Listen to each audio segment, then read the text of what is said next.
સ્ટીલની માટલી ભરેલા ચાંદીના સિક્કા 70,000માં આપવાના બહાને છેતરપિંડી કરનાર 2 આરોપીઓને ભેસ્તાન પોલીસે ઝડપી પાડવામાં સફળતા મેળવી છે. ભેસ્તાન પોલીસના જણાવ્યા મુજબ સર્વેલન્સ સ્ટાફના પોલીસ કર્મી રાકેશ સાહેબરાવ, સંદીપ સદાશિવ અને અશફાક હુસેનને બાતમીદાર મારફત બાતમી મળી હતી કે ભેસ્તાન પોલીસ સ્ટેશનમાં નોંધાયેલ છેતરપિંડીના ગુનામાં 2 આરોપીઓ ભેસ્તાન 3 રસ્તા પાસેથી પસાર થનાર છે. મળેલ બાતમીના આધારે સર્વેલન્સ સ્ટાફના માણસોએ વોચ ગોઠવી આરોપી દિનેશ ભાઈલાલ ફુલમાળી અને રામભાઈ પરમારને ઝડપી પાડ્યા હતા.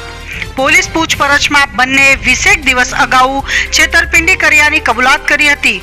પોલીસે બંને આરોપીઓ પાસેથી ચાંદીના 11 સિક્કા અને રોકડા 30,000 રૂપિયા કબજે કર્યા હતા.